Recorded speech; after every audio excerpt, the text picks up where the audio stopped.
And we're back on the Python Institute. This time we're talking about lab number 3.1.2.9, talking about the break statement. Now, we previously talked about a while statement, and a while statement worked in a loop, and it went over and over and over until that loop was no longer correct.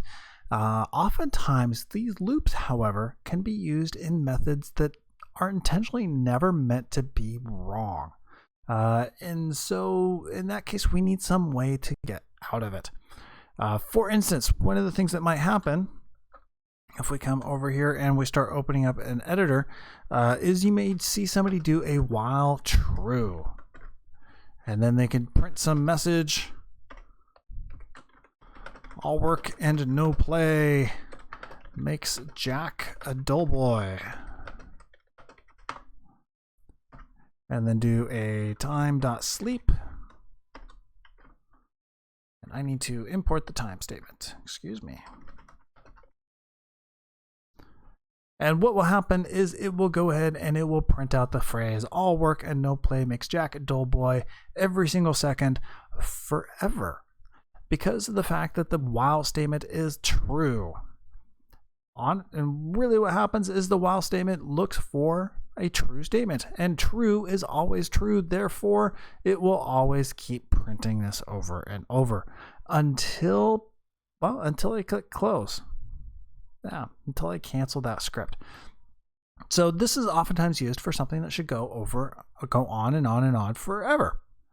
However, sometimes we want to stop that loop from happening, or we want to break into that loop, in which case we use the break statement. And that just happens to be one of the objectives here. So let's see. Objectives: familiarize the student with using the break statement in loops and reflecting real-life situations. Okay. Scenario: break statement is used to exit and terminate a loop. So your requirements: design a program that uses a while loop and continuously asks the user to enter a word. Unless the user enters chupacabra as the secret exit word, in which case the message "you finally left the loop" should be presented. Don't present any of the words entered by the users. Use conditional execution and the break statement. All right, so we're going to be doing a while loop. Let me clear this out. And we want to start off by just prompting the user for a statement. Well, I guess first off, we want to start off with a while loop. So while true, capital T for true.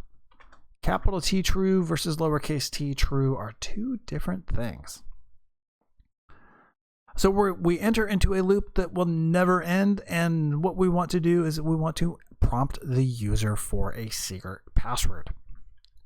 So let's go ahead and create a variable. Let's secret. Sure. Secret equals, and in order to prompt the user for input, we use the input function, and let's say, I don't know, enter a secret.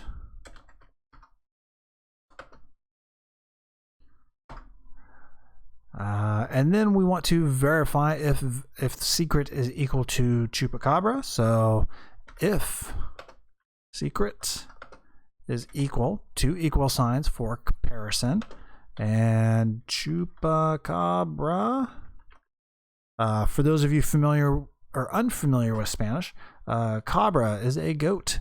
Chupa means to suck, so it is a goat sucker. So if secret equals or is equal to chupacabra, then we want to quit out and do that with the break statement. So what will happen is it will come through and it will say, hey, I'm building up a loop that is always going to happen. I will then prompt you for a word. If that word does not meet this secret word right here, you're going to go back into the loop. Otherwise, break on out. So let's try it.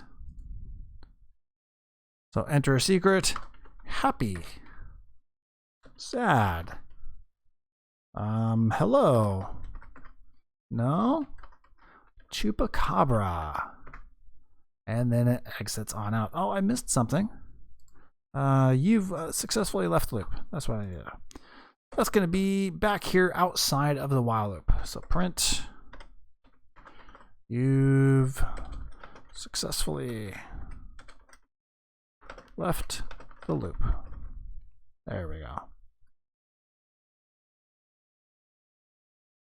A, B, C, chupacabra.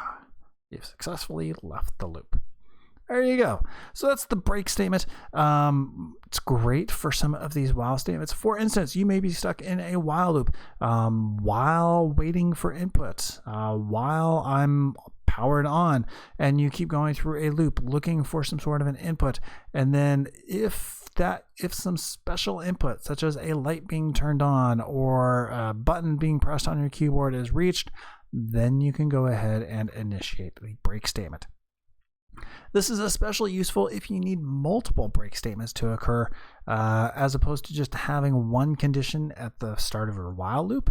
You can have 10 or 20 different possible conditions, each of which can break it out of the while loop accordingly.